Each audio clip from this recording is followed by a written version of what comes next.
Hey, Larry, I know it's still raw, but to have four guys foul out, another one to have four fouls, and for you to take this USC team into double overtime, how proud of you are your guys for the way that they fought tonight?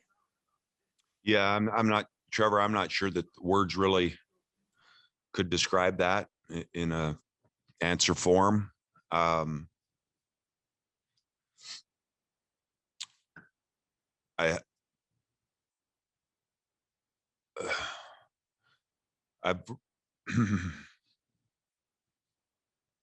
I think we all know how much hardship that everybody's gone through this year.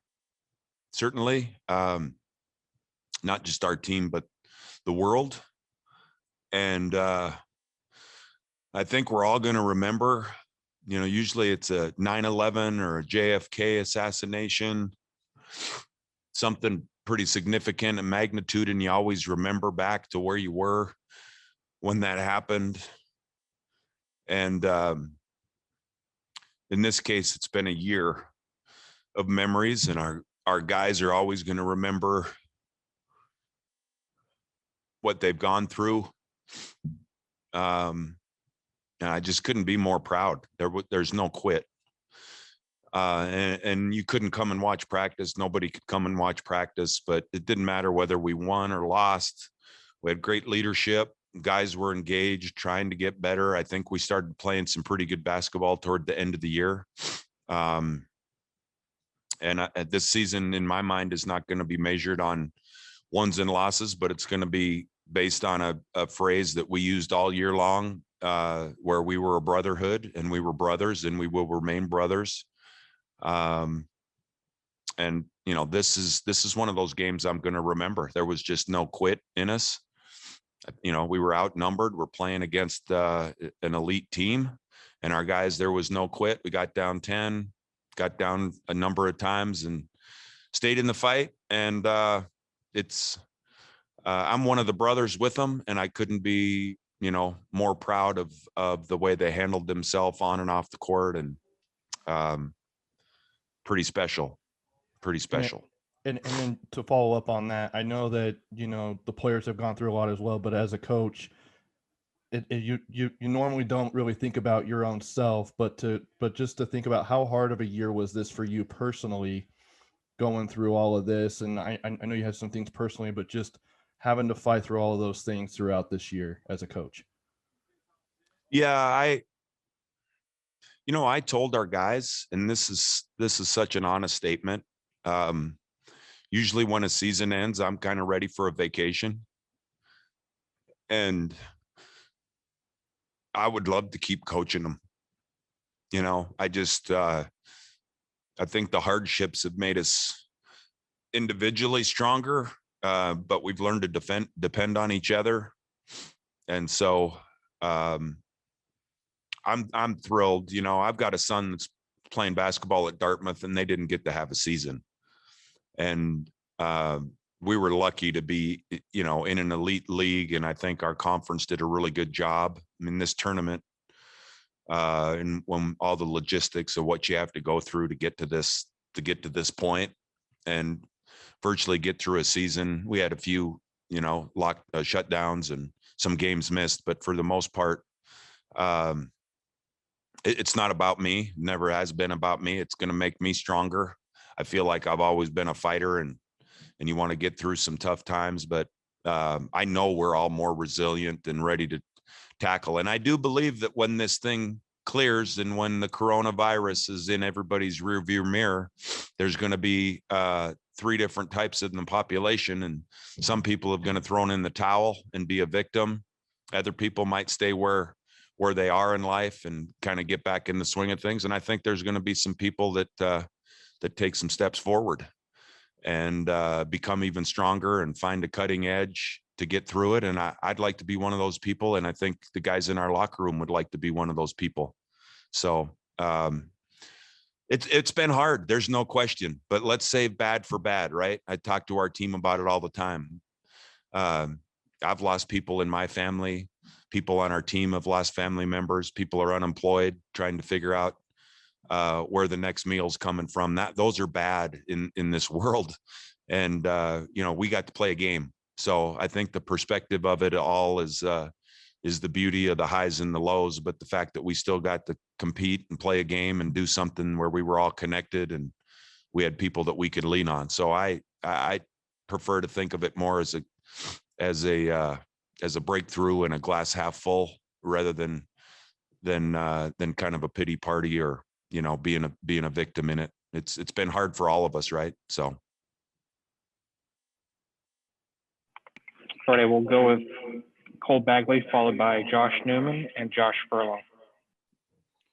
Yeah, Coach, curious to get your thoughts on the way Ian Martinez played in tonight's game. He posted a career high 18 points and seemed to just have a lot of timely baskets. So just wanted to get your thoughts overall on him. Yeah, I thought Ian really stepped up. He's in the middle of a freshman season that I don't know if he's ever felt probably as beaten and battered, and it's fun. It's part of the rite of passage to the next level. It's never easy to be a freshman, and consistency is hard. And I was kind of expecting it. I told our coaching staff, because Ian, the one thing about it, we haven't seen the consistent performance. There's been a high correlation with him maybe not playing well in a game.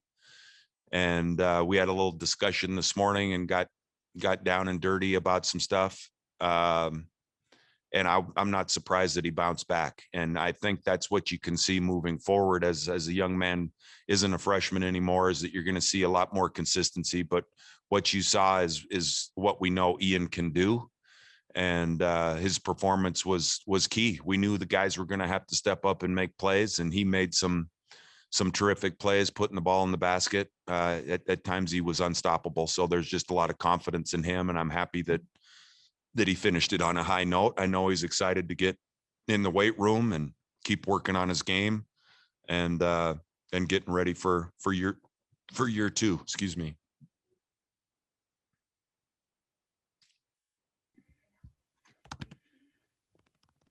All right, we'll go with Josh Newman, followed by Josh Furlong.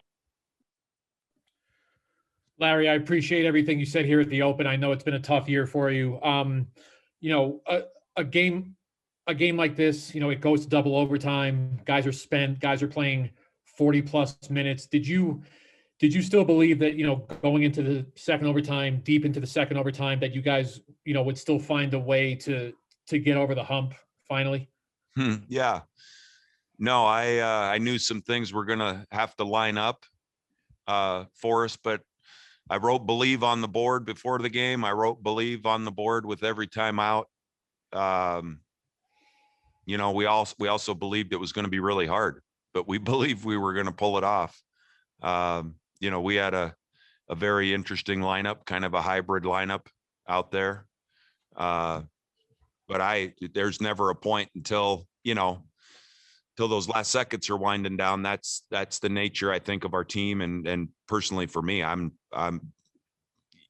it's really hard to beat somebody that never gives up. And you can't just be throwing punches. You better have a mental capacity to believe that you can win. So I was, there was a big shot. We put Jackson Brenchley in the game. Here's a kid that hasn't played a lot of minutes all year, but he's been so engaged. He was in every timeout tonight, and it came time to pick somebody to put in the game. And I called a play out of emotion for him, because I've got belief that he's going to jump up and knock down a three. And unfortunately he didn't make it. But it's not only a collective belief in our team, but it's a collective belief in everybody. And you're not going to get very far if you ever stop believing. So, yeah, to answer your question, I was very optimistic that we could pull it off. Just to follow that up real quick, excuse me. When Evan Mobley goes to the bench in the first half with about 13 minutes left with 2 fouls, would you have liked to seen your guys take more advantage of him being on the bench for so long? Well, sure. We knew it wasn't going to get easier when he came back in. But they got a lot of players besides Evan Mobley. He's going to be a lottery pick in the draft, but a bunch of guys on their team. They had multiple guys in double figures, and they had guys that stepped up in his absence, undoubtedly. But it's staying in the fight. He came back in the second half. They took a 10-point lead. Our guys never quit.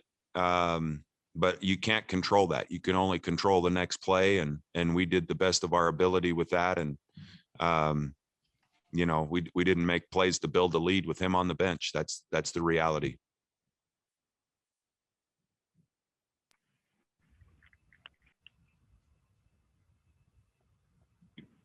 Josh Furlong, next, go ahead. Yeah, Larry, obviously it's still fresh, but where do you see the future of this program going, especially with somebody like Martinez, who's starting to emerge, but then also with Timmy Allen and Plummer, who potentially this could be their last time, you know, depending on what they decide to do with their careers. Yeah. I mean, I just made it clear in the locker room, you know, would love to have everybody back coaching this group again. We can lace it all up. Everybody can come back. Got a couple additions to the roster. So, you know, I remain optimistic. Guys can work on their basketball game, but we can come back as a brotherhood and hopefully play in front of fans. I have no questions in my mind, you know, contrary to a lot of the noise, that this is a program that is on the rise. We've got a number of young players that are playing games. We got guys that want to get in the weight room, got a lot of high character people. So I have no reason to believe otherwise.